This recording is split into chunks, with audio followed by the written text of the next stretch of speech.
ఫ్యాన్కి పెట్టింది పేరు, అలాగే ఫ్యాన్కి ఫ్యాన్ వార్స్కి పెట్టింది పేరు. సో ఈ సినిమా రిలీజ్ అయిన తర్వాత ఏ స్టార్ ఫ్యాన్ అయినా మీకు ఫోన్ చేసి నిజంగా ఇది ఒక ఫ్యాన్కిను స్టార్కి ఉండాల్సిన అనుబంధం అని ఎవరన్నా మీకు ఏమన్నా చెప్పారా, అటు ఇండస్ట్రీ వైపు నుంచి కానీ, స్టార్స్ కానీ స్టార్ ఫ్యాన్స్ కానీ? ఎస్ సార్, నాకు చాలా అన్నోన్ నెంబర్స్ నుంచి ఫోన్లు వస్తూ ఉన్నాయి. బట్ నిన్న మాత్రం నేను ఆన్సర్ చేస్తూనే ఉన్నా. నాకు గుర్తున్నాయి చెప్తాను. వాళ్ళ పేరు ఏం చెప్పారంటే అక్కినేని ఫ్యాన్స్ అసోసియేషన్ ప్రెసిడెంట్ అని ఏదో ఒకటి చెప్పారు. సో ఆయన ఫోన్ చేసి ఎమోషనల్గా అన్న మా కోసం ఒక సినిమా తీసావు అన్న అని చెప్పి నేను గోవాలో ఉంటే ఫోన్ వచ్చింది. అలాగే మహేష్ సార్, అది మహేష్ సిటీ ఫ్యాన్స్ అసోసియేషన్ అని ఒక అసోసియేషన్ నుంచి నేను ఫోన్ వచ్చింది. Vivek was also side. స్పీకర్లో పెట్టి వింటూ ఉంటే వాళ్ళు ఎంత ఓన్ చేసుకున్నారంటే సినిమాని. యూనో దట్స్ ఆ క్లైమాక్స్లో చూస్తుంటే నన్ను నేనే చూసుకున్నట్టు ఉంది అని. నాకు చిన్నప్పటి నుంచి అన్నీ చేశాడన్న నాకు మహేష్ అని వాళ్ళు ఏదో కలిసినట్టుగానే చెప్పారు. ఇంకొక ఎగ్జాంపుల్ ఉందండి, జూనియర్ ఎన్టీఆర్ గారి గురించి ఒక ఆయన గిరి అని ఒక అతను నాకు మెసేజ్ పెట్టాడు పెద్దది. వేరేంటంటే నేను ఎప్పుడు కలవలేదన్నా, కానీ ఎగ్జాక్ట్గా నేను కలిస్తే ఏం చెప్పాలని చిన్నప్పటి నుంచి వెయిట్ చేస్తున్నానో ఆ మాటలన్నీ నాకు స్క్రీన్ మీద కనిపించినట్టు అనిపించింది అన్న అని అతను చెప్పాడు. సో చూడండి, అంటే ఇది ప్రతి అభిమాని కనెక్ట్ అవుతాడు. అండ్ మోర్ ఓవర్ అభిమానుల్ని స్టార్ని గ్లోరిఫై చేసే సినిమా మాత్రమే కాదండి ఇది. ఆ ప్రెమైజ్ అంటే మీరు ఫస్ట్ నుంచి నేను చెప్తుంది ఏంటంటే, చిన్నప్పటి నుంచి మనం ఎవరో ఒక స్టార్ను, ఒక గ్రేట్ పర్సనాలిటీను, గాంధీ గారి నుంచి ఎవరినైనా మనం అభిమానించవచ్చు, సినిమానే అవసరం లేదు. అయితే when we're making a commercial film, మనం అర్థమయ్యే భాషలో చెప్పే ఈ పాయింట్ మనం స్టీవ్ జాబ్స్కి ఒక ఫ్యాన్ ఉన్న వాడి దగ్గర కూడా చెప్పొచ్చు. కానీ అది అంత కిక్ ఉండదు కదా మనకి. ఒక గ్లోరిఫికేషను, సాంగ్స్, ఓ మీట్ కావాలి మనకి. సో అందుకని ఈ ప్రెమైజ్ తీసుకున్నా నేను, స్టార్ ఫ్యాన్ అనేది. సో ఇదేదో దీనికే అప్లై అవుతుందని కాదు, మనం ఎవరి నుంచి అయినా ఇన్స్పైర్ అవ్వచ్చు. మీరు ఎంత గొప్ప మనిషిగా అవ్వచ్చు అంటే ఇన్స్పిరేషన్ తీసుకున్నప్పుడు ఒకరోజు అతనికే మీరు ఇన్స్పిరేషన్ తిరిగి ఇవ్వచ్చు. యూనో అంత ఆ పాయింట్ చెప్పాలనేది నా ప్రయత్నం. రవి గారు సార్ మైత్రి నుంచి సినిమాలు వస్తుంటే, అంటే సక్సెస్ ఫెయిల్యూర్ అయింది పక్కన పెడితే, ఒక క్వాలిటీ ప్రోడక్ట్ ఎక్కడ కాంప్రమైజ్ అవ్వకుండా టెక్నికల్గా చాలా క్వాలిటీ ఫిల్మ్ డెలివర్ చేస్తున్నారు. వన్స్ అగైన్ అది రిపీట్ అయింది ఇది. అండ్ నాకు చిన్న డౌట్లు రెండు సార్. ఒకటి, ఇంత ఎక్స్పీరియన్స్డ్ మీరు చిన్న సినిమాల దగ్గర నుంచి 8 వసంతాలు లాంటి అసలు తెలియని క్యాస్ట్ దగ్గర నుంచి పుష్ప లాంటి పెద్ద పెద్ద సినిమాలు కూడా చేశారు. చాలామంది ఇండస్ట్రీలో ఈ థర్స్డే రిలీజులు ట్రెండ్ ఏంటి సార్? ఈ థర్స్డే రిలీజుల వల్ల కొంచెం ఓపెనింగ్ స్లో అవ్వడం, తర్వాత ఆల్మోస్ట్ 2 వర్కింగ్ డేలు సస్టైన్ అవ్వలేక సినిమాలు ఇబ్బంది పడడం ప్రతిదీ చూస్తున్నాం. పెద్ద సినిమాలు అయితే ఓకే, కానీ కొంచెం మీడియం రేంజ్ టైర్ 2 హీరోలకి చాలా ఇబ్బంది కదా. అయినా ఎందుకు ఇలాగే చేస్తున్నారు అందరూ? అంటే సార్, ఇక్కడ మాకు యుఎస్లో థ్యాంక్స్ గివింగ్ డే ఉందండి. దానికి ఏంటంటే అక్కడ థర్స్డే, ఫ్రైడే ఇవన్నీ లాంగ్ వీకెండ్ అది. సో దానివల్ల మేము అక్కడ ప్రీమియర్స్ వెన్స్డే నైట్ వేయాల్సి వచ్చింది. అలాగే ఇక మళ్ళీ అక్కడ వెన్స్డే నైట్ వేసి ఇక్కడ ఫ్రైడే రిలీజ్ చేయలేం కదా. దీనివల్ల మేము we're forced to prepone a day. ఆ విధంగా కానీ లేకపోతే కనుక మేమైతే we're always opt for Friday release only. ఈ ఒక్కసారి కొన్ని ప్రత్యేకమైన పరిస్థితుల వల్ల థర్స్డే చేయాల్సి వచ్చింది. డెఫినెట్గా అక్కడ ఉన్న ఫోర్సబుల్ థింగ్ వల్ల చేయాల్సి వచ్చింది, అయితే మా చాయిస్ అయితే కాదు. ఇది హోల్ హార్టెడ్గా లేదు మనం థర్స్డే చేయాలి అనే తీసుకున్న డెసిషన్ కాదు. ఉన్న పరిస్థితులను బట్టి సర్కమ్స్టాన్సెస్ అలా తీసుకెళ్ళినాయి అంతే. But no problem sir. మాకేంటంటే మేము ఫ్రైడే రిలీజ్ అయితే ఎంత ఎక్స్పెక్ట్ చేస్తాం అలా చేయకుండా మేము డిస్కౌంట్ చేసుకుని థర్స్డే రిలీజ్ కాబట్టి ఇంత చేస్తాం అనుకున్నాం. మేము ఏదైతే అనుకున్నాం ఆ మార్క్ రీచ్ అవ్వగలిగాం. We're happy for that. ఇవాళ నుంచి ఎలాగో చాలా బాగున్నట్టు ఇదే ఉంది ట్రెండ్స్. ఈవినింగ్ నుంచి ఇంకా వీకెండ్ దాకా ఇక వెనక్కి తిరిగి చూసుకోవసం లేదు. అండ్ ఇంకొక చిన్న అబ్జర్వేషన్ సార్, యూఎస్లో అంటే ఇప్పుడు దాకా హీరోలు అందరూ రిలీజ్ అయ్యాక ఫస్ట్ వీకెండ్కో ఎప్పుడో వెళ్ళారు.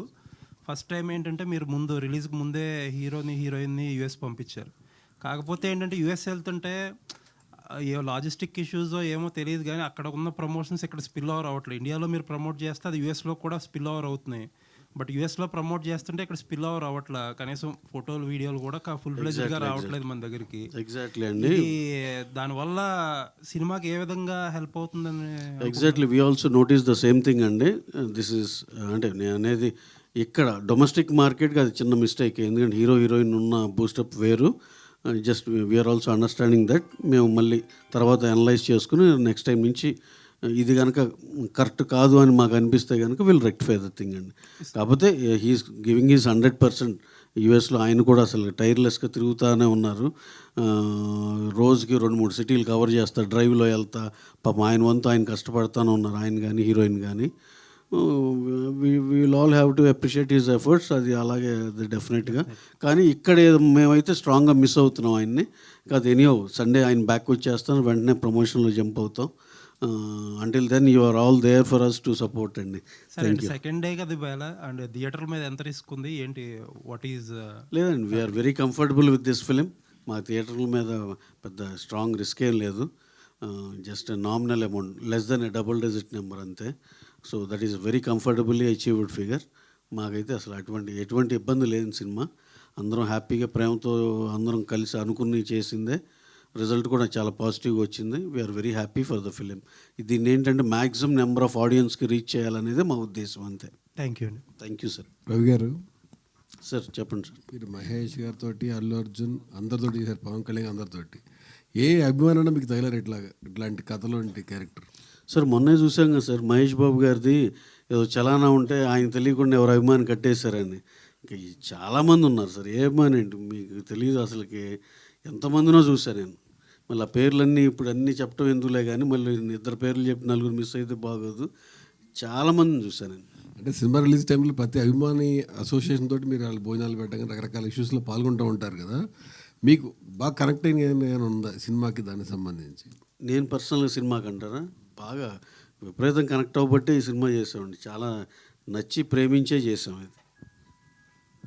సార్ ఉపేంద్ర సార్, వేరే క్యారెక్టర్లు చేయటం మీ పాత సినిమాల్లో కానీ వేరే క్యారెక్టర్లు చేయటం వేరు, రియల్ లైఫ్లో హీరో పాత్ర చేయటం వేరు. ఎలా బ్యాలెన్స్ చేయగలిగారు? ఎందుకంటే అక్కడ నటించడానికి వీలు ఉండదు, మీ క్యారెక్టర్ మీరే చేయాలి. ఎట్లా బ్యాలెన్స్ చేశారు సార్? ఆయన ఏం చెప్తే అది చేశాను అంతే. ఈజ్ ఏ స్టార్ యాక్చువల్లీ మనకందరికీ. నాకు ఇంతే కావాలి, ఇంతే స్మైల్ చేయాలి, ఇలాగే రావాలి, ఇంతే వాక్ చేయాలి అని అంత కమాండింగ్గా చేశారు. యాజ్ ఏ డైరెక్టర్ నాకు తెలుసు కదా, ఒక డైరెక్టర్ ఇంత ప్యాషనెట్గా చేస్తున్నారు. Have to obey whatever he says. Actually he is my master. అలాగే చేశాను. Super sir. మహేష్ బాబు గారు, సార్ చాలా రొమాంటిక్ సీన్స్ ఇప్పుడు జెన్జీ కిడ్స్ ఎంజాయ్ చేస్తున్నారు.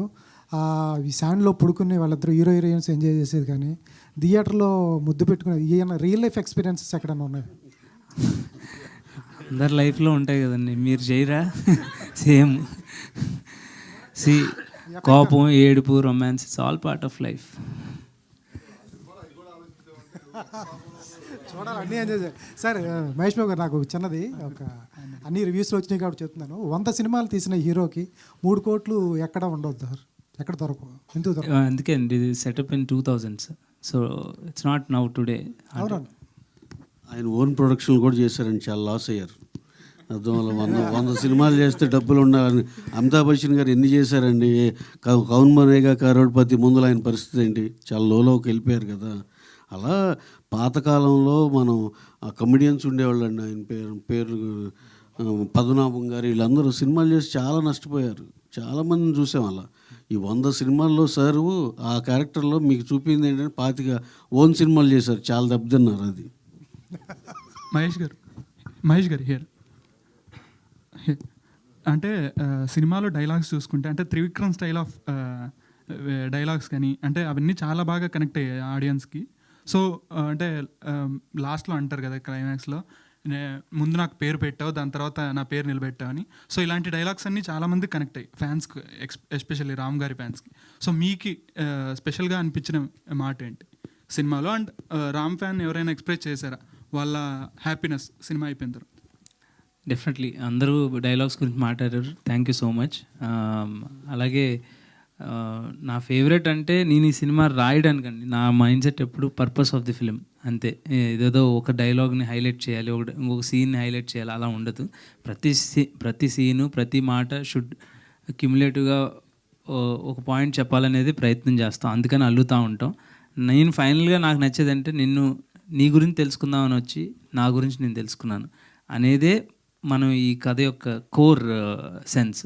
అది that's my favourite. Upendra sir, sir చాలా వండర్ఫుల్ మూవీ సార్. అంటే ప్రతి అభిమాని tag line biopic of fan అంటే ప్రతి అభిమాని చూడాల్సినటువంటి సినిమాగా మలచడం చాలా ఆనందంగా ఉంది. ఎందుకంటే మలయాళం ఇండస్ట్రీ అట్లాంటి సినిమా చూసింది, సో బాలీవుడ్ ఇండస్ట్రీ అలాంటి సినిమా చూసింది. తెలుగు సినిమాలో ఇలాంటి కంటెంట్ వస్తే బాగుండు అనేది ఆ 2 సినిమాలు చూసిన తాలూకా ప్రేక్షకులు అనుకున్నారు. ఇది తెరపైకి వచ్చింది చాలా అద్భుతంగా.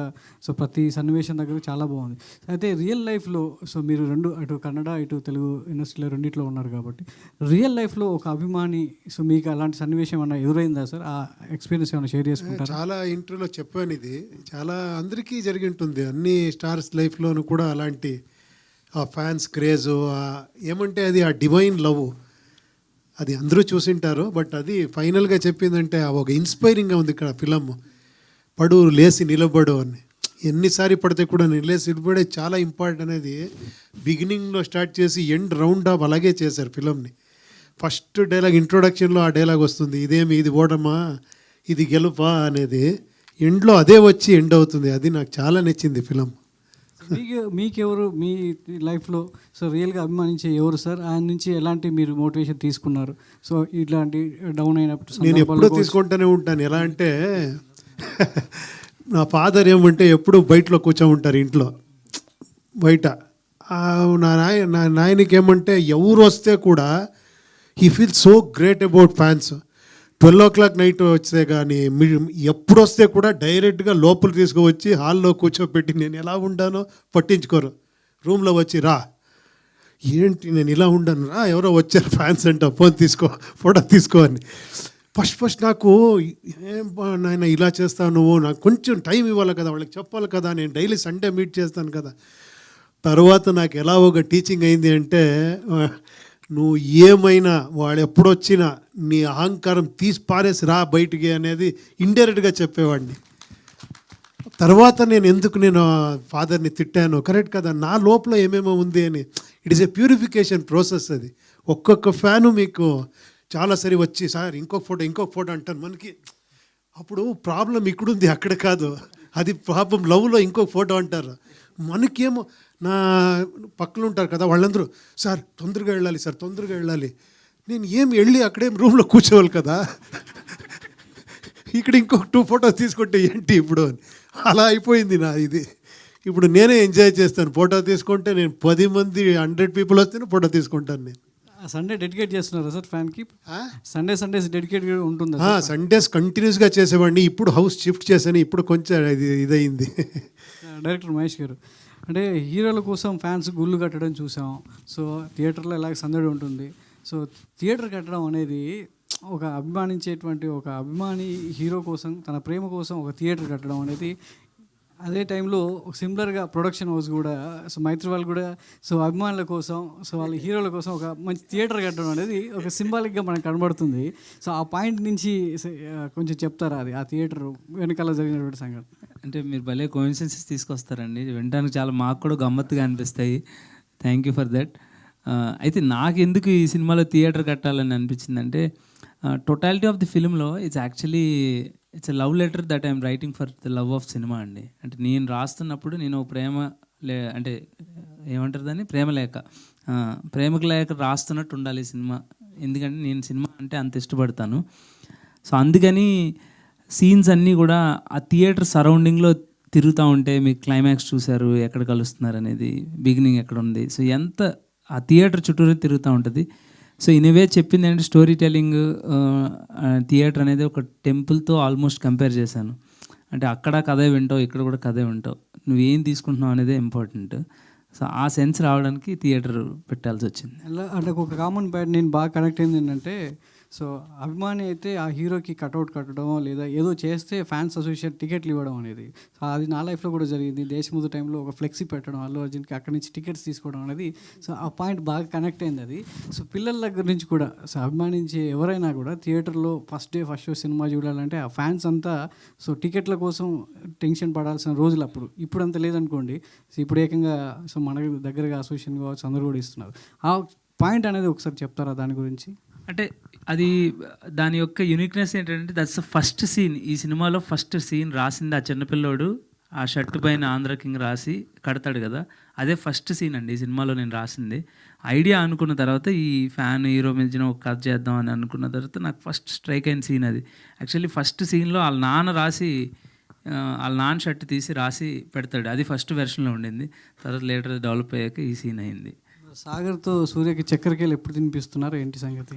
చక్కెరకేళి తినేది లేదుగా, అసలు అది తినిపించే సందర్భం ఏమైనా ఉందా లేదా? సార్ అడగాలే కానీ ఇప్పుడు నేను సైకిల్ ఫైట్ కదా ఏ ఫైట్ అయినా చేసి తీసుకెళ్తా. సార్ మహేష్ గారు ఇక్కడ సార్ ప్రీ క్లైమాక్స్ వచ్చేటప్పటికి రివీల్ చేయాలో లేదో తెలియదు, బట్ ప్రీ క్లైమాక్స్ వచ్చేటప్పటికి ఉపేంద్ర గారు పెళ్లి దగ్గరికి వస్తారు. ఆయన ప్రతిజ్ఞ చూసి ఆయన మారాడు, వాళ్ళ ఫ్యాన్ ఎవరైతే ఉన్నారో ఫ్యాన్ మారిపోయాడు. బట్ ఫ్యాన్ కోసం ఈయన ఏం చేశాడు, ఆయన పెళ్ళి ఆపలేదు, బట్ వాళ్ళ పెళ్లి కూతురికి తండ్రికి ఏం చెప్పలేదు. చివరికి కలుసుకున్న తర్వాత కూడా 3 కోట్లు ఇచ్చిన ఫ్యాన్కి యాజ్ ఏ కొంచెం మేము చూసాం జర్నలిస్ట్లో ఉన్నాం కాబట్టి ఈయన పేరు ప్రొడ్యూసర్గా వేసి ఈడు నాకు ఒరిజినల్ ఫ్యాను, ఈడు ప్రొడ్యూసర్ అయితే ఈ సినిమాకి బాగుంటుంది నా 100 సినిమాకి, ఈడంటే ఎలా ఉండేది అని మాకు డౌట్ వచ్చింది సార్. అదేమన్నా వచ్చిందా మీకేమన్నా? సార్ ఇప్పుడు మీరు చెప్పేవన్నీ కూడా బండవన్నీ అంటే బండ గుత్తుల్లాగా చెప్తున్నారు. సో నేనేమంటున్నా అంటే ఈ సినిమా అంతకు మించి మాట్లాడతాం, మన ఎమోషన్ ఇస్తే సరిపోద్ది. ఆ ఫ్యాన్ నుంచి ఇతనేం తీసుకుంటున్నాడు, ఇతనేది, ఇవన్నీ మీరు చెప్పేవన్నీ ఫిజికల్గా. ఒకవేళ ఆ సినిమా ఫ్లాప్ అయితే అంటే ఆయన రిగ్రెట్ అవుతాడా? మళ్ళీ అవడు, ఎందుకంటే inspiration is what is more important. అందుకే అతను లాస్ట్లో చెప్పేది కూడా మీకు ఆ చైన్ ఏదైతే తీసుకుంటాడో ఇది ఒక్కటి ఇస్తే చాలు అంటాడు. సో ఇంకా అంటే మిగతాది ఏమీ అవసరం లేదు నీ దగ్గర నుంచి అని. సో ఆయన ఇన్స్పిరేషన్ మాత్రమే తీసుకున్నారు. సార్ లాస్ట్ క్లైమాక్స్లో అంతా అయిపోయింది, 3 కోట్లు ఇచ్చిన తర్వాత మళ్ళీ ఉపేంద్ర గారు ఎందుకు సార్ ఈ కార్లు ఇచ్చేసి మళ్ళీ స్టార్ట్ చేద్దాం లైఫ్ అంటారు? ఎందుకంటే మొత్తం డెప్స్ అన్నీ కట్టాలి కదండి. ఫస్ట్ సీన్లో మీకు అదే ఉంటుంది. అక్కడ 3 కోట్లు అటు వెళ్ళినాయి. కాదు మీరు ఏం లేదు, ఒకసారి చూశారు కదా, మళ్ళీ చూడమంటారా? ఇంకొకసారి చూడండి, మొత్తం క్లారిటీ వచ్చేస్తుంది. రవి గారు అంటే you been part of fan boy, ఇప్పుడు సూపర్ స్టార్ అయ్యారు. బట్ ఫ్యాన్ బాయ్గా ఉన్నప్పుడు అంటే మీ స్టార్ నుంచి మీరు ఏం ఇన్స్పిరేషన్ తీసుకున్నారు అనేది ఇప్పుడు నేను ఫ్యాన్ బాయే, స్టార్ అని ఎప్పుడు నేను ఫీల్ అవ్వను. నేను ఎప్పుడు ఫ్యాన్ వచ్చి నా దగ్గర ఫోటో తీసుకుంటే I feel like a fan, I always feel like I'm with star. నేను ఎప్పుడూ అలాగే ఫీలింగ్ ఉంటుంది, అదే నేను కాపాడుకోవాలని అనుకుంటాను. అదన్నీ ఉంటుంది కదా, అదే నేను చెప్పాను కదా, వెళ్ళి చూస్తే బయటకు వచ్చే టైంలో మనమే సూపర్ స్టార్స్, మనమే హీరోస్, నేను ఏమరా చేసేస్తాను, నేను ఆ ఫీలింగ్లో వచ్చేస్తాం. అది అన్ని ఫిలంలో ఎఫెక్టివ్ ఫిలంలో ఆ ఫీల్ వచ్చేస్తుంది. నాకు ఈ ఫిలంను కూడా బిఫోర్ రిలీజే చూశాను, ఇంకా ఏం ఆర్ఆర్ గిరార్ ఏం లేదు. అది అక్కడే నేను చాలా ఇన్స్పైర్ అయిపోయాను. నేను వచ్చి ఒక 1 అవర్ మాట్లాడాను ఆయన పెట్టుకొని. అది ఆ ఫీల్ ఇచ్చేస్తుంది కొన్ని ఫిలమ్స్, గుడ్ మేకింగ్ ఫిలమ్స్, ఆ ఫీల్ ఉంటుంది. ఉపేంద్ర గారు ఇక్కడ సార్, ఆంధ్ర కింగ్ అనే టైటిల్ విన్న వెంటనే మీకు టెన్షన్ పడ్డాను అన్నారు, నన్ను ఎలా తీసుకుంటారో లేదని. మీకు నమ్మకం ఎప్పుడు వచ్చింది? వీళ్ళిద్దరే నమ్మకం ఇచ్చారు, లేదు మీరు చూడండి అది జస్టిఫై అవుతుంది అని. నేను చాలాసారి అడిగాను, వెళ్ళే ముందు అడిగాను, ఇది ఓకేనా ఆంధ్రాకి, లేదు ఇది రిప్రజెంట్ చేసేలా చేస్తాం మనము, అదేం పర్టికులర్గా ఇది లేదు అని. Mahesh garu, after a long time a fresh film చూసినట్టు ఉంది మన Telugu films. After long time movie got to the point చూసుకుంటే ఎమోషన్ ఫుల్ చాలా స్ట్రాంగ్గా మూవ్ అయింది. And what is the homework you have done on showcasing? ఎందుకంటే నేను 2 టైమ్స్ చూసాను, మార్నింగ్ విమల్లో చూసా, నైట్ ఫ్యామిలీలో ఏఎంబీలో చూసా. Every family audience are connecting a lot. అంటే వాళ్ళ అంటే ఒక పెద్ద ఆమెడ కూడా సీనియర్ ఎన్టీఆర్ గారి ఫ్యాన్, ఆమె కూడా చిన్నప్పుడు ఇలానే ఒక బడ్డీ కొట్టు పెట్టుకుంది. అంటే వాళ్ళ నోస్టాలజిక్ మూమెంట్స్ అనేది they have represented. What is your homework on showcasing all this? అంటే హోంవర్క్ ఎంతమందిని మెప్పిద్దాం అనేది స్టార్ట్ అవుతుందండి. గుడ్ స్టోరీ, గుడ్ ఫిల్మ్ తీద్దాం అనేది ఫస్ట్ స్టార్ట్ అవుద్ది. ఎందుకంటే I want become a director, అందరు అప్రిషియేషన్ కావాలనుకుంటాం కాబట్టి I want make a good film. So ఇప్పుడు నాకున్న స్కిల్ సెట్లో నేను ఏం ఫీల్ అవుతున్నాను ప్యూర్గా without any influence of other films, ఎంత హానెస్ట్గా రాయగలుగుతున్నాను అనేది నా టేక్ అండి ఫర్ ఫిల్మ్ మేకింగ్. తర్వాత మీరు అన్నట్టు నేను అన్ఫార్చునేట్లీ ఫస్ట్ షో అంటే ఎనీ డైరెక్టర్కి వెళ్ళి మన ఆడియన్స్ మధ్యలో కూర్చొని చూడాలని ఉంటుంది. బట్ ఫార్చునేట్ సైడ్ ఏంటంటే నేను ఎప్పుడు ఇఫీ వెళ్ళలేదు, అవకాశం వచ్చింది, అది మా సినిమాని ప్రీమియర్ చేయడానికి. సో నేను వెళ్ళాల్సి వచ్చింది, నేను వెళ్ళాను. వెళ్తే ఒక మన సంబంధం లేని లాంగ్వేజ్ పీపుల్ అంటే మలయాళీస్, మోస్ట్లీ తమిళియన్స్ అందరూ ఉన్నారు, దాంట్లో ఫారినర్స్ కూడా ఉన్నారు. ఒక ఐ రిమెంబర్ 90 years 80 years ఉన్న ఒక ఓల్డ్ ఫారినర్ వచ్చి it was so touching man అని అంటుంది. సో ఏమర్థమైందిరా మన కల్చర్ వాళ్ళకి ఏం తెలుసు అనే సెన్స్లో నాకు అంత అలా అనిపిస్తుంది. So cinema is such powerful medium అండి. It doesn't need boundaries, barriers ఏం ఉండవు దానికి. So it can influence people. Vivek first cinema ఇది మీకు. సో తెలుగులో ఫస్ట్ సినిమా మీరు రిలీజ్ అయిన తర్వాత థియేటర్లో చూసుంటారు. సో తమిళ్లో మీరు ఫస్ట్ సినిమా చేసినప్పటికీ ఈ సినిమాకి మీరు ఫీల్ అయింది ఏంటి అసలు? Sir, I think the first film in Tamil when we did, I think I was 19 and he was 20. So I think it's been quite a while since then. And when we did the first film, we were still in college. We used to go to college in the morning. We used to meet directors in the afternoon, and we used to work. So we didn't. It was very. We didn't know the seriousness, or we didn't know the size of this medium and the power of cinema. I think we've also learnt with every film in Tamil. We've also learnt, and like we already told you, like we've always been wanting to do a Telugu film, but I think the right film only landed now. And I think yesterday they were watching it with the fans, both with the fans and with the general audience. I think it's been an unbelievable experience. I think the way that Telugu people enjoy and relish the medium and how they display their affection towards the film, I think it's unbelievable, and we have to thank them for that. Mahesh garu, sir, so first of all, no problem. Sir, I think Vivek pretty much answered your question, but we were like 10th standard, after writing 10th standard exam, we used to wait for the results, right? Though the previous night was like that only for us, actually. So the nervousness of the first film is always there for all the films, because we really want all the films to work well, and where audience are being connected. Is this score elevation when people appreciating that everything was there? But we are really happy when we watched the first show and the amount of reviews that all of you have written, such good words about the film, the dialogues and the music. We are feeling very, very happy and overwhelmed, sir. ఇప్పుడు first class ఉన్నదా, distinction ఉన్నదా? So can we answer this after Sunday? If you ask me, it's a blockbuster. That is why this blockbuster press meet, I guess. Ravi గారు sir, ఇప్పుడు ఉపేంద్ర గారితో ఇప్పుడు ఇందులో ఒక main character చేశారు కదా, ఆయనతో సోలో సినిమా ఎప్పుడు చేయబోతున్నారు? ఇది క్వశ్చన్ అక్కడ బెంగళూరులో అడిగారండి. ఎనీ టైం సార్తో చేయాలంటే అది మనకి ప్రివిలేజ్ అండి. అది నిజంగా మంచి కథ అలాంటి సెట్ అయినాక అంటే మీకు నిజంగా మనం ఇక్కడ ఉన్నాం కాబట్టి తెలియదు కానీ సార్, బెంగళూరులో నేను ఒకసారి ఆయన సినిమా రిలీజ్ అప్పుడు ఉన్నా, అసలు ఐ వాజ్ లిటరల్లీ షాక్డ్. అసలు ఆ క్రేజు ఇది అసలు మా బ్యాండ్ మేళాలతో థియేటర్లో అసలు మామూలు గోల్లేదు అసలు. He's very very very craziest there. ఆయనతో ఒక ఛాన్స్ వస్తే డెఫినెట్గా will always take up that immediately. That won't be a problem for us. కాదు సార్, మీరు అందరు హీరోలతో సినిమా చేశారు కదా, ఇప్పుడు మహేష్ గారు ఇందా చెప్పారు క్లైమాక్స్లో ఫ్యాన్తో నిన్ను గురించి తెలుసుకుందామని వచ్చాను, నా గురించి నేను తెలుసుకున్నా అన్నారు. అలా మన ఇండస్ట్రీలో మన హీరోల్లో ఎవరైనా ప్రొడ్యూసర్ కష్ట నష్టాల గురించి తెలుసుకొని అందరూ అంతే. ఇప్పుడు ఫర్ ఎగ్జాంపుల్ ఈ సినిమా చేస్తా మా హీరో రామ్ గారు పూర్తి కాలేదు సార్.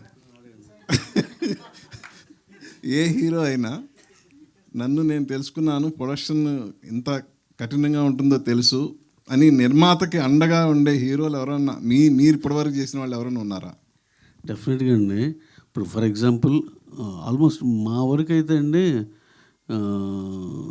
చెప్తాను నేను, మరి ఆ డీటెయిల్గా చెప్పాలంటే రామ్ చరణ్ గారు రంగస్థలం అప్పుడు ఆయన రెమ్యునరేషన్ ఇంకెంతో 4 ఎంతో ఉంది సార్, సినిమా రిలీజ్ అయిపోతుంది అంటే ఉంటుంది చెప్తా. నాకు ఎప్పుడు అవసరమైతే అప్పుడు తీసుకుంటాను. అప్పుడు ఒక 20 లక్షలు, అప్పుడు ఒక 10 లక్షలు. ఆయన అసలు అది 1 year 2 years తీసుకున్నారు ఆయన. అంటే నేను అనేది వాళ్ళకి డబ్బులు అంత ప్రధానం. మహేష్ గారు అంతే, సర్కార్ పాట తర్వాత 1 year కానీ తీసుకోవాలా. అలా చిరంజీవి గారు అంతే, వాల్తేరి గారు అయిన తర్వాత 1 year, రవితేజ గారు అంతే. అంటే డెఫినెట్గా వాళ్ళందరికీ సరే ఓటీటీ ఇంకా డబ్బులు లేట్ అవుతాయి కదా, అవి వచ్చినప్పుడే ఇవ్వండి. అంటే మీ దగ్గర ఉంటే ఇంట్రెస్ట్తో సహా వస్తుందని. ఇంట్రెస్ట్లు ఏం లేవండి పాపం, అలా అనమాకండి. ఇంట్రెస్ట్లు ఏం కానీ అలా రామ్ గారిని, మా ఉపేంద్ర గారు అసలు రెమ్యునరేషన్ నేను చెప్పనన్నారు. సార్ ఇదైతే కరెక్ట్ అనుకోండి, ఓకే డన్ అన్నారు. అది యాక్చువల్గా ఆయన ఉన్నప్పుడు దానికన్నా తక్కువ అనే తెలుసు. కాకపోతే సార్ ఈ ప్రాజెక్ట్ కొంచెం ఇప్పుడు బయట పరిస్థితులు బాగాలేదు కాబట్టి కొంచెం ఇలా కన్సిడర్ చేయాలి సార్ అంటే ఒక్క మాట అనలా. రామ్ గారు he has come for back end, ఆయన ఏం డబ్బులు తీసుకోవాలి, నైజాం అండ్ గుంటూరు తీసుకున్నారు. సో ఆటోమేటిక్ ప్రొడ్యూసర్ ఇదేంటి అనేది అర్థం చేసుకున్నట్టే కదా. డెఫినెట్గా చాలామంది కోఆపరేట్ చేశారండి అలా. ఎన్టీఆర్ గారు అయితే అసలు ఆయన సరే ఎప్పుడు ఉంటే అప్పుడే ఉన్న టైప్లో కూడా ఉంటాడు ఆయన. సో ప్రభాస్ గారు ఆయన సరే మళ్ళీ ఇప్పుడు అరే ఇంకెవరినో మిస్ అయ్యానంటే మళ్ళీ అది తప్పుగా ఉంటుంది. మీరు అనవసరం కదిలించారు. పవన్ కళ్యాణ్ గారు ఇంకోటి ఆయన చెప్పాలి, మీరు అలా కదిలియొద్దండి, మొత్తం అందరిది మళ్ళీ కవర్ చేయాలి. ఎందుకంటే అందరితో మాకు ఆ మంచి రిలేషన్ ఉంది కాబట్టి. కళ్యాణ్ గారు అసలుకి మీకు మిగిలితే ఇవ్వండి లేకపోతే లేదన్నారు. ఇది నమ్ముతారు ఎవరన్నా? పుష్పక ఆయన అంతే మర్చిపోయా. అల్లు అర్జున్ గారు స్టిల్ 1 year పాటు తీసుకున్నారు ఆయన తర్వాత ఆయన రెమ్యునరేషన్ అనేది. సో అందరూ చాలా కైండ్గా ఉన్నారండి మా వరకు నేను చూసిన ఇది. సో మీరు అడిగిన దాన్ని ఎవరండి అయ్యా. So we're very happy for everyone with whom we work అండి. Thank you. అంటే పక్కన మహేష్ గారు మీ అంకే చూస్తున్నారు మీరు చెప్తుంటే, నెక్స్ట్ లైన్ రాస్తారనుకుంటా, ప్రొడ్యూసర్ కష్టాల మీద సినిమా తీయటం ఎట్లా, దాని మీద కంప్లీట్ ఏమన్నా ఏం లేదండి. ఇక్కడ నిజంగానే మార్కెట్ టఫ్ అవుతున్న కొద్దీ ఇది రివైజ్ అవుతూ ఉంటుంది అంతే. మార్కెట్ టఫ్గా ఉంటే ఇది ఇప్పుడు గేమ్ అంతా ఏంటంటే నెంబర్ ఆఫ్ డేస్ తగ్గించుకోవాలి, ఖర్చు కంట్రోల్లో తెచ్చుకోవాలి. నెమ్మదిగా అందరూ దీనికి ఆ సిస్టమ్కి అలవాటు పడుతున్నారు, అందరూ అటు వస్తున్నారు. ఎవరన్నా ఒకళ్ళిద్దరు రానవాళ్ళు ఉంటే వాళ్ళకి ఈ పరిస్థితులన్నీ చెప్పినాక డెఫినెట్గా they will all come under this fold అంతే.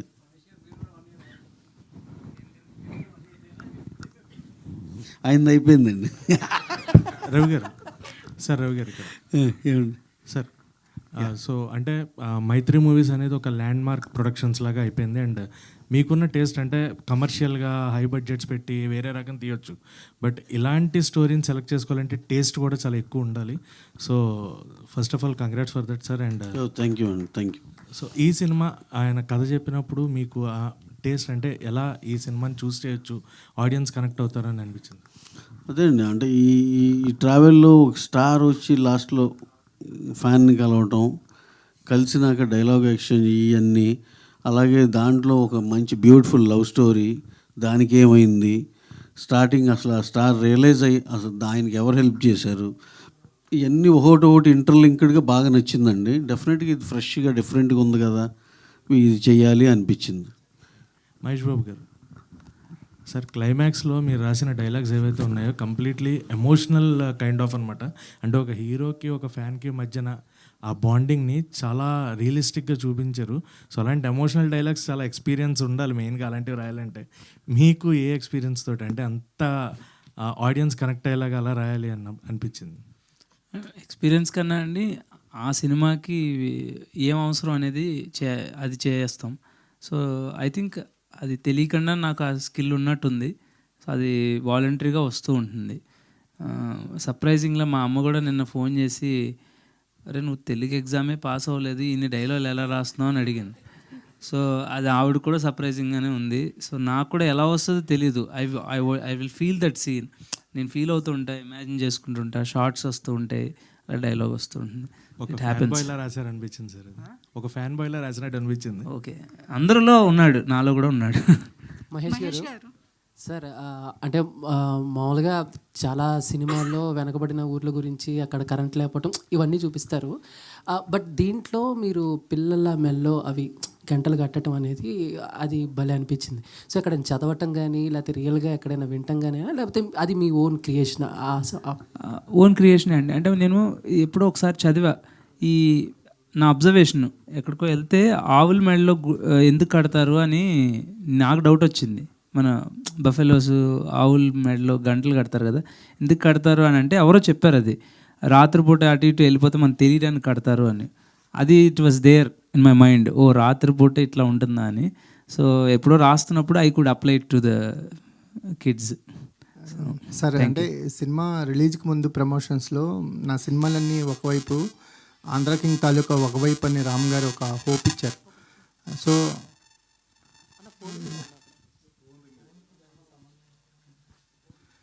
అంటే సినిమా చూస్తున్నంతసేపు మాకు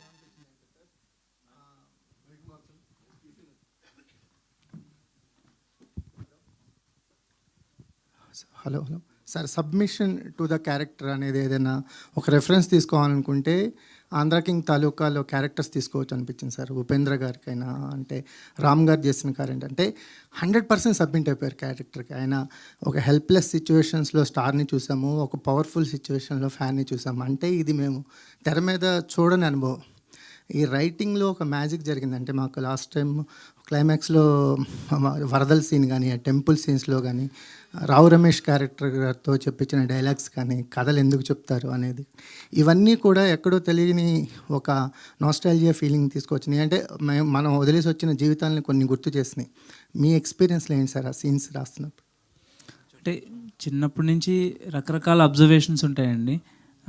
దాంట్లో ఎందుకో నేను ఎప్పుడు ఫీల్ అవుతూ ఉంటా ఏంటంటే రామాయణం, మహాభారతం ఏదైనా ఒక కథ ఫస్ట్, దాంట్లో దైవత్వం అనేది సెకండ్ లెవెల్.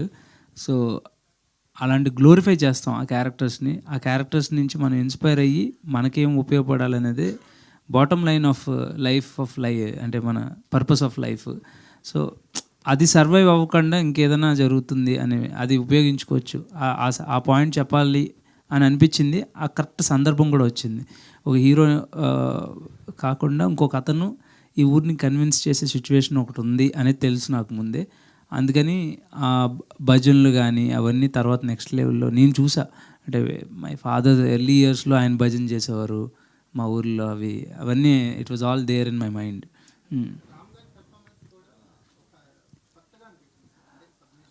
Definitely sir. అంటే రామ్ సార్ పర్సనల్గా అంటే హోంవర్క్ ఒక్కటే కాదండి. I think he's very much connected with his fans. So వాళ్ళ మీద సినిమా చేస్తున్నట్టు, వాళ్ళ గురించి సినిమా తీస్తున్నట్టు ఎప్పుడు ఫీల్ అయ్యారు. మోరోవర్ అసలు చాలా సంఘటనలు ఉన్నాయి ఆయనతో ట్రావెల్ చేసినప్పుడు. ఇంటర్వెల్ సీక్వెన్స్ అయితే ఆయన భోజనం కూడా చేయలే ఆ రోజు. అందరూ వెళ్ళి భోజనం చేస్తున్నారు కానీ 3-4 అయింది. నేను అడిగా 2-3 సార్లు కొంచెం బ్రేక్ తీసుకుని చేస్తారంటే నో అదే మూడ్లో ఉన్నా, లేట్ అవుతుంది సార్, కొంచెం ఏదో కాంప్లికేషన్ ఉందని. లేదు ఎంత టైం అయినా పర్లేదు, ఇది మొత్తం షార్ట్స్ అన్ని ఫినిష్ చేసాకే చేస్తా అన్నారు. అంటే అంత కమిట్మెంట్ అండి. ఆయన ఎప్పుడు గ్రేట్ యాక్టర్. యాక్చువల్లీ ఈ సినిమా అనే కాదు, నేను ప్రీవియస్ సినిమాస్ కూడా అబ్జర్వ్ చేస్తే అది మాస్ సినిమా అయినా కూడా ఫుల్ ఆన్ ఇస్తారు, 100/100% ఇస్తారు.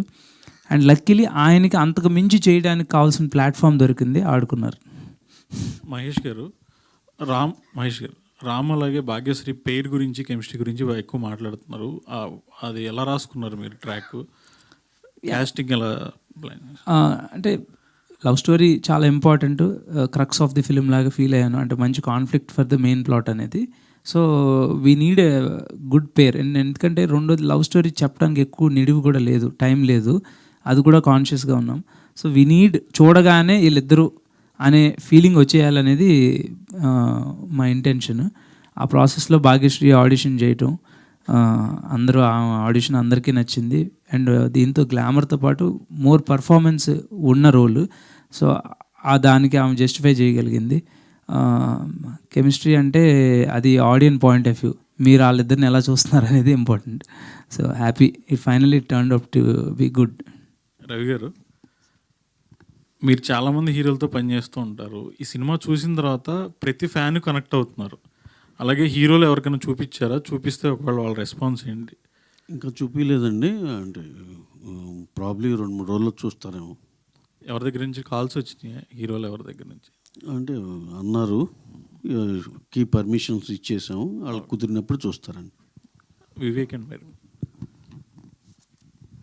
actually nowadays if music is good, background score is not working, background score is good, music is not working. How you managed both of them? Sir, we basically love making music, and when Mahesh bro first told the script, you know, now we understood the scope of music in this film is so important. So if you actually watch this film, music is also like a character in the script. Like it will not pop out of the screen, it will be there. And And that is what we felt when all of you guys wrote about the music as well. But we feel, sir, for this kind of a film, both the songs and the background score is important. And right from Nuante Chale came out, and the love that we got for that song, it just kept us going. And what is more important is, sir, we don't believe in just giving hit songs and then take a step back. We believe that we are a part of the film, and whatever we could do for the film, it should elevate the film to the next level. And only if the film as a team is a blockbuster, and that gives us the maximum satisfaction. And I'm really happy that happened in Andhra King Taluka. Upendra sir. And just one thing that I also want to add is, every time we sign an agreement for a film, sir, we take one additional pressure on ourselves. What we think is, we also think we are like the actor or the lead actor, or we also like think of it that way. And we think what happens is, the first single that comes out is generally the first promotional content that comes in any film, before the teaser, before the trailer, anything. So we feel that we need to build interest for the film and build value for the film, and we always take that pressure and that responsibility that we always consider like that. And we, right from the first, we want to do it. And I think this whole team, Maitri Movies, Mahesh, Ram sir, I think everybody was very, very supportive of the process. And we started this process way earlier, sir. Actually, all these songs we had actually composed last August, and we had safely kept it on our hard drive, just waiting for the songs to release and all of you to listen. So I think full credit to the entire team, especially Ravi sir. If you noticed, till 2 days before the film released, we were doing the final mix for the local copy and all of that. And you won't believe, Ravi sir sat with us through the entire mix. Every reel he sat with us. He was so appreciative, so encouraged. He gave so much encouragement, because what happens is, during the last 1 week or 2 weeks, during the post-production, everybody is like sleepless. Everybody is working 24/7. Music team, direction team, everybody. But at that time, people like Ravi sir and Ram sir, when they show up to the mix studio, give encouragement and sit with us and all of it, I think the whole team gets that strength. Uppi sir, here. అంటే you been travelled with like ఈ టీమ్తో చాలా కాలం travel చేశారు. And you been part of the like, అంటే ప్రతి ప్రమోషన్లో part ఉన్నారు. అటు కన్నడ కూడా, ఇక్కడ తెలుగు కూడా పార్ట్ అయ్యారు. ఈ జర్నీలో మీకు హోల్సమ్ మూమెంట్ ఏంటి, అండ్ ఫిలింలో మీకు హోల్సమ్ మూమెంట్ ఏంటి? అంటే మీ క్యారెక్టర్కి తగ్గట్టు చాలా ఇంపాక్ట్ఫుల్ సీన్స్ పడ్డాయి సినిమాలో. సో మీకు హోల్సమ్ మూమెంట్ ఏంటి ఫిలింలో ఒకటి, అండ్ ఈ జర్నీలో మీకు హోల్సమ్ మూమెంట్? ఒకటైతే చెప్పొచ్చు, ఎవ్రీడే ఈజ్, అన్ని డేస్ నాకు అలాగే ఇదైపోయింది. అంటే ద వే హీ డైరెక్ట్స్ను ఏమంటే, ఒక్కొక్క సీన్ని అంత ఆరామ్సే కూర్చొని, నాకు ఇది కావాలి, ఇలా ఉండాలి, ఇంతే అతను టోటల్ ఆ క్లారిటీ వచ్చే వరకు మాట్లాడుతూనే ఉంటాను నాతో, షార్ట్ తీసే వరకు. నాకు ఒక డిఫరెంట్ ఎక్స్పీరియన్స్ ఒక డైరెక్టర్తో. ఇలా యూజువల్లీ హీరోస్కి ఏమంటే, డైలాగ్ ఇచ్చే, సార్ మీకు తెలుసు కదా అంటారు, ఎలా చేయాలి అంటే, సార్ ఏం సార్ అంటే. ఇది నాకు కొత్త experience. But first day I never forget that first day. Actually నాకు ఆ స్టోరీ వినింది ఇప్పుడు నాకు గుర్తింపోయింది అది ఇంట్లో. ఉపేంద్ర సార్, ఈ సినిమా స్టార్టింగ్ వచ్చేసి హీరో అండ్ అభిమాని స్టార్ట్ అయింది. ఎండింగ్ వచ్చేసరికి అభిమాని ఏమో హీరో అయిపోయాడు, హీరో వచ్చేసి అభిమాని అయిపోయారు. మీ లైఫ్లో అలా ఏమైనా జరిగింది? అంటే ఎవరి అభిమాని అయినా చూసిన తర్వాత మీరు మనం మెస్మరైజ్ అయ్యారా మీ అభిమాని చూసిన తర్వాత? టోటల్ ఈ కెరియర్లో ఒక 35 years కెరీర్ అయ్యిందే అది. స్టార్ అన్నారు, ఇప్పుడు నాకు తెలిసింది నేను ఒక ఫ్యాన్ అని. మీ అభిమానులు సార్, నా అభిమానులు, మీ అభిమానిని ఎవరినైనా చూసి మెస్మరైజ్ అయ్యారా? అదే చాలా అయ్యాను, చెప్పాను కదా. ఇప్పుడు ఎవరు చూస్తేనో అభిమాని అయిపోతాను. నేను ఆటోగ్రాఫ్ ఇచ్చేదే కన్నడలో అభిమానిಗಳ అభిమాని అని. మహేష్ గారు, హాయ్ అండి, కంగ్రాచులేషన్స్. సో బేసికల్గా మూవీ చూడకముందు ఫ్యాన్ అంటే ఏంటి ఇంత పిచ్చి అని చాలామంది తిట్టుకుంటూ ఉంటారు. బట్ ఈ మూవీ చూసిన తర్వాత ఓకే ఫ్యానిజం అంటే ఇలా ఉంటుందని అంటారు. But there is a detailing, like Ram గారు మెడలో ఒక చైన్ అన్నది ఉంటుంది, అది ఎండ్ వరకు, అంటే జస్టిఫికేషన్ అనేది ఎండ్ వరకు ఇవ్వరు, అయిపోతూ ఉంటే ఎక్కడ ఇవ్వరేమో, దాని గురించి మాట్లాడరేమో అనుకుంటే ఇది ఒక్కటి చాలు నాకు నువ్వు ఇచ్చేది అంటే, లైక్ అక్కడే జస్టిఫై అయిపోయింది, లైక్ నీ అమౌంట్ నాకేం అవసరం లేదని. సో ఆ ఐడియా అన్నది ఎలా తీసుకున్నారు? ఆ స్క్రీన్ ప్లే నాకు బాగా నచ్చింది, సో దాని గురించి చెప్పండి. అంటే ఏదో ఒక మెటఫర్ కావాలనిపించిందండి. యూజువల్లీ ఫ్యాన్స్ ఏం చేస్తారంటే చేతి మీద పచ్చబొట్లు వేసుకోవటం ఇట్లా ఏదో ఉంటుంది కదా, ఆ ట్రేడ్ కావాలి అనిపించింది సినిమాకి. ఫ్యాన్ మీద సినిమా చేస్తున్నప్పుడు అప్పుడు ఐడియా వాస్ టు లైక్ ఈయన అవార్డ్ పీస్ ఇరిగినప్పుడు అభిమాన్ నటుడు అని ఇతను అవ్వాలనుకుంటున్నాడు. అదే పీస్ ఇతని దగ్గర ఉంటే అంటే ఇతను ఏదైతే ఇచ్చారో ఆ ఫ్యాన్కి మళ్ళీ ఇతను అది తిరిగి ఆ స్టార్కి ఇవ్వాలి అనేది. సో ఫిజికల్ ఫామ్ అవుట్ కావాలనిపించింది, అందుకని ఆ ఐడియా క్రాక్ అయిందనమాట. అండ్ ఇది ర్యాండమ్గా నేను ఒకరి దగ్గర విన్న క్వశ్చన్ ఇది. సో జనరల్గా మూవీ ఎలా ఉంది అని అంటే లైక్ బాగుంది, బట్ ఈ టైంలో ఈ జనరేషన్లో కూడా అలాంటి ఫ్యాన్ అలాంటి హీరోస్ ఉంటారా అనే ఒక క్వశ్చన్ అయితే ఉంది. అందుకే అనుకుంటా సో 2000 ఫామ్లో తీసినట్టున్నారు ఆ టైంలో. అంటే ఇప్పుడు కాదండి, మీరు చూడాల్సింది ఏంటంటే ఈ ఫిక్షనల్ క్యారెక్టర్స్. సో ఈ క్యారెక్టర్స్లో ఉన్న జెన్యూనిటీ మీరు అబ్జర్వ్ చేస్తే మీరు కూడా అలా ఫీల్ అవ్వచ్చు. సో మనం always we don't need to be judgemental and too much మనం ఇలాగే ఉండాలి ఇప్పుడు లేరు అని కూడా మనం క్వశ్చన్ చేయాల్సర్లా. అలా ఉండకుండా ఇది ఇలా ఉంటే ఇంకా మీకు హెల్ప్ అవుద్ది అనేది కూడా కన్వే అవుతుంది కదా. మహేష్ గారు సో రావు రమేష్ గారి క్యారెక్టర్కి నేను చాలా బాగా కనెక్ట్ అయ్యాను. నువ్వు ఒక్కడో బాగుపడితే చాలు అనుకున్నాను, బట్ ఊరందరూ ఇట్లా అనేది. సో రావు రమేష్ గారి క్యారెక్టర్ గురించి ఆ ఇన్స్పిరేషన్ ఎలా తీసుకున్నారు ఏంటి? యాక్చువల్లీ ఫాదర్ క్యారెక్టర్ చాలా ఇంట్రెస్టింగ్గా వచ్చింది. ఫస్ట్ నుంచి నేను ఒక కొడుకుని సపోర్ట్ చేస్తున్న ఫాదర్ అని రాసుకున్న క్యారెక్టర్ అది. ఆయన చేయడం వల్ల ఆ క్యారెక్టర్కి బ్యూటీ వచ్చింది. ఆయనకున్న ఎక్స్పీరియన్స్, ఆయనకున్న గ్రేస్, ప్రతి ఆ చిన్న చిన్న మైన్యూట్ ఎక్స్ప్రెషన్స్ కూడా ఆయన డీటెయిల్డ్గా ఇవ్వగలరు.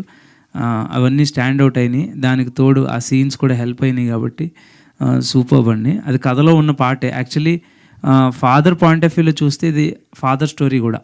అంటే ఫిసి ఓ చిన్న పిల్లోడిని చదివించాలనుకుంటున్నాడు, అతను ఏమయ్యాడు అనేది అలా చూస్తే అది ఫాదర్ పాయింట్ ఆఫ్ వ్యూ కథ కూడా కంప్లీట్ కథ కూడా అలాగా అనిపిస్తుంది. రవి గారు 1 సెకండ్ ఒక